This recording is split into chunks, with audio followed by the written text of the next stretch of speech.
शांति। आज 10 जनवरी 2023 है और आज प्यारे बाबा के साकार रूप से चले हुए मधुर महावाक्यों को स्पष्ट करेंगी आदरणीय आशा दीदी। ओम शांति दीदी। ओम शांति। बाबा ने कहा, मीठे बच्चे, तुम्हारा ये मरजीवा जन्म है। तुम ईश्वर बाप से वर्षा ले रहे हो। तुम्हें बहुत बड़ी लॉटरी मिली है, इसलिए अपार खुशी में रहना है। बाबा ने हम बच्चों को जो नया जन्म दिया तो हम मरजीवा हो गए, पुराने से मर गए, तभी तो नया जन्म कहा जाएगा।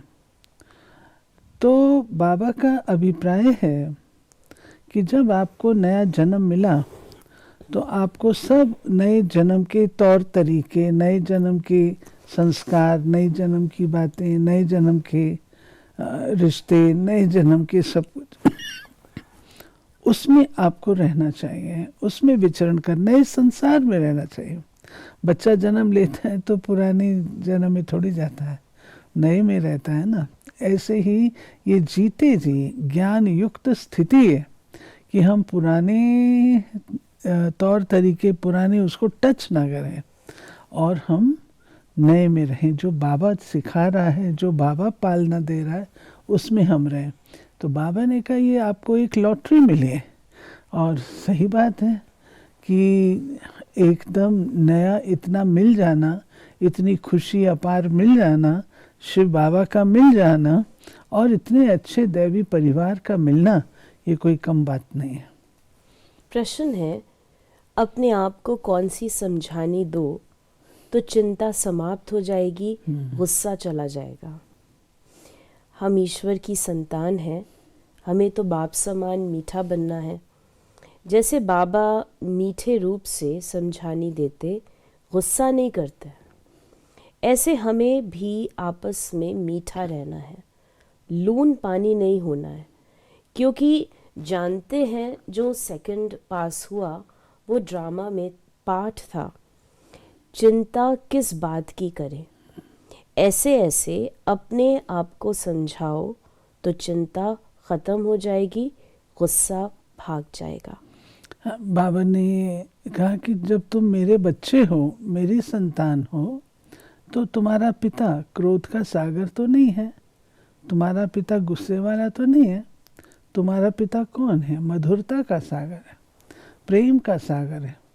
तो तुम बच्चों को भी मीठापन धारण करना है। और क्योंकि तुम मेरे बच्चे हो तो सभी आत्माएं मेरे बच्चे हैं। उनके प्रति तुम्हारी भावना क्या होनी चाहिए? भाई भाई की वृत्ति होनी चाहिए। जैसे हम अपने लौकिक भाई की कोई भी बात को ठुकराते नहीं हैं, कोई भी बात को हम फैलाते नहीं हैं, लेकिन हम समाते हैं। ऐसे ही बाबा ने कहा कोई भी संस्कारों के टकराव तुम्हारे नहीं होने चाहिए। तुम्हें लून पानी नहीं बनना है, मीठा बनना है। गीत है यही बहार है, यह ईश्वरीय संतान की खुशियों का गायन। तुम इतना खुशी का गायन सतयुग में नहीं कर सकेंगे। अभी तुमको खजाना मिल रहा है, ये है बड़े से बड़ी लॉटरी। जब लॉटरी मिलती है तो खुशी होती है। हम फिर इस लॉटरी से जन्म जन्मांतर स्वर्ग में सुख भोगते रहते हो। तुम फिर इस लॉटरी से जन्म जन्मांतर स्वर्ग में सुख भोगते रहते हो। यह है तुम्हारा मरजीवा जन्म। जो जीते जी मरते नहीं, उनका मरजीवा जन्म नहीं कहेंगे। उन्हों को खुशी का पारा भी चढ़ नहीं सकता। नेचुरली जो पुराना जन्म है वो तो दुख वाला जन्म है ना, विकारों वाला जन्म है ना, अपवित्र जन्म है ना। तो उसमें खुशी कहाँ से आएगी? खुशी है जब बाबा के दिए हुए जन्म को हम एंजॉय करते हैं। बाबा ने कहा कि ये बबुल ट्री है ना, बबुल नाथ फिर आकर कांटों से फूल बनाते हैं। कांटे बहुत बड़े बड़े हो गए, बड़े ज़ोर से लगते हैं। उसको अनेक प्रकार के नाम दिए हुए हैं। सतयुग में तो होते नहीं।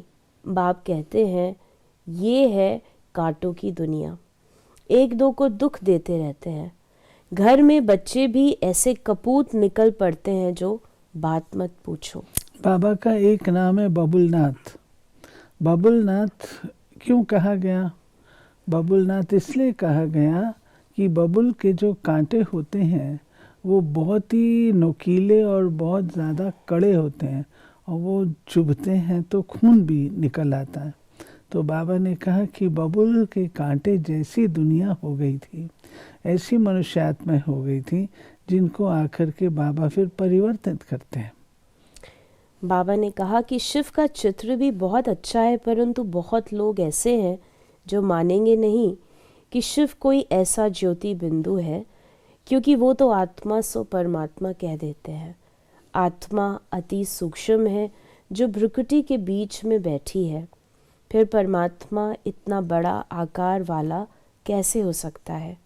बहुत विद्वान आचार्य लोग बीके पर हंसी उड़ाते हैं कि परमात्मा का ऐसा रूप तो हो नहीं सकता, वो तो अखंड ज्योतिर्मय तत्व हजारों सूर्यों से भी तेजोमय है। वास्तव में ये रॉन्ग है। बाबा ने स्पष्ट किया है कि शिव बाबा कोई हजारों सूर्यों से तेजोमय नहीं है, वो ज्योति बिंदु है, परंतु लोग इस बात को समझ नहीं सकते। वो समझते हैं महिमा उसकी इतनी भारी है तो उसका रूप भी इतना भारी होगा, लेकिन नहीं। जैसे कि एक महात्मा कहा जाता है, महात्मा उसको गुणों से कहा जाता है, महात्मा उसके डील डॉल से नहीं कहा जाता। ऐसे परमात्मा अपने गुणों से है, न कि स्वरूप से है। एक गीता ही है सर्वशास्त्रमयी शिरोमणि, बाकी तो सब है उनके बाल बच्चे। जबकि गीता पढ़ने से भी कुछ नहीं समझते तो बाकी शास्त्र पढ़ने से फ़ायदा ही क्या? वर्षा तो फिर भी गीता से मिलना है। अब बाप सारे ड्रामा का राज समझाते हैं। बाप पत्थर बुद्धि से पारस बुद्धि बनाए पारसनाथ बनाते हैं।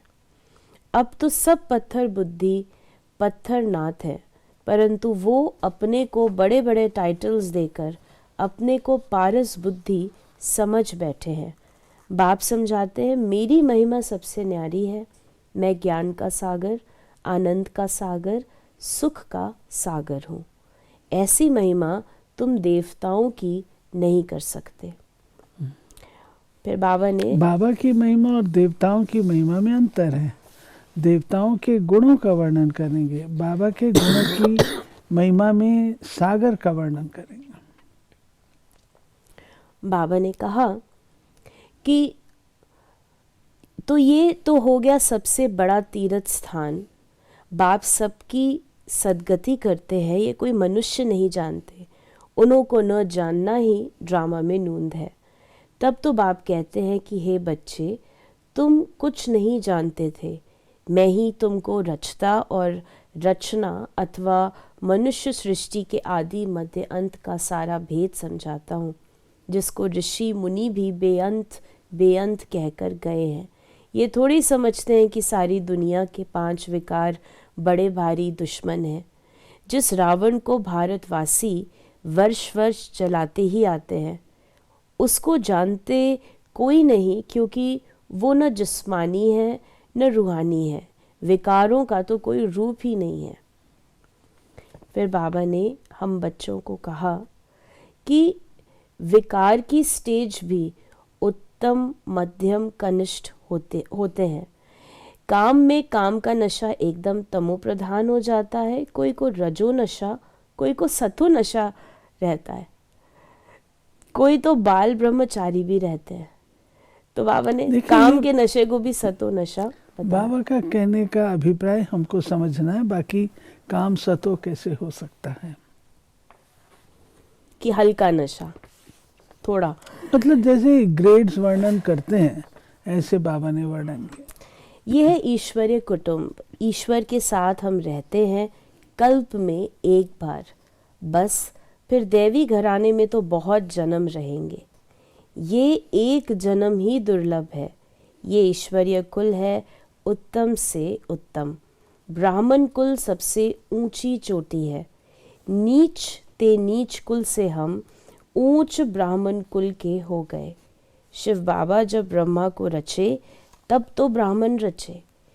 कितनी खुशी रहती है जो बाबा की सर्विस में रहते हैं। हम ईश्वर की औलाद बने हैं और ईश्वर की श्रीमत पर चलते हैं। अपनी चलन से उनका नाम बाला करते हैं। बाबा कहते हैं, वो तो है आसुरी गुणों वाले, तुम दैवी गुणों वाले बन रहे हो। जब तुम संपूर्ण बन जाएंगे तो तुम्हारी चलन बहुत अच्छी हो जाएगी। फिर बाबा ने हम बच्चों को कहा कि इस समय मनुष्य कांटों के जंगल में पड़े हैं। जितना सुख की चाहना करते हैं उतना दुख बढ़ता ही जाता है। अब बहुत दुख होगा, लड़ाई होगी तो खून की नदियां बहेंगी। ये मुरली सब बच्चों के आगे सुनाई। सम्मुख सुनना नंबर 1, टेप से सुनना नंबर 2, मुरली से पढ़ना नंबर 3। सतो प्रधान, सतो और रजो, तमो तो नहीं कहेंगे नहीं।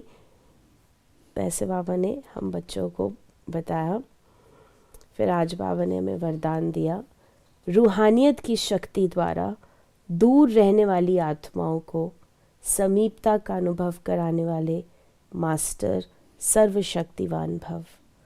जैसे साइंस के साधनों द्वारा दूर की हर वस्तु समीप अनुभव होती है, ऐसे दिव्य बुद्धि द्वारा दूर की वस्तु समीप अनुभव कर सकते हो।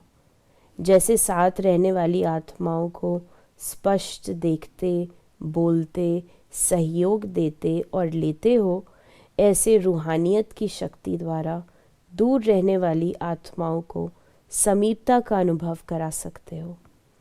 सिर्फ इसके लिए मास्टर सर्वशक्तिवान, संपन्न और संपूर्ण स्थिति में स्थित रहो और संकल्प शक्ति को स्वच्छ बनाओ। और स्लोगन है, अपने हर संकल्प, बोल और कर्म द्वारा औरों को प्रेरणा देने वाले ही प्रेरणा मूर्त है।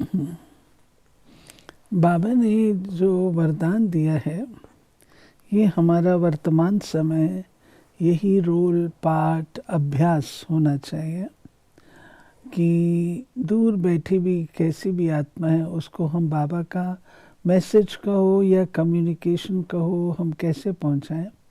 वो हमारी सूक्ष्म मानसिक स्थिति जैसी होती है वैसे संकल्प और वाइब्रेशन जो हम भेजते हैं वो पहुंचते अवश्य।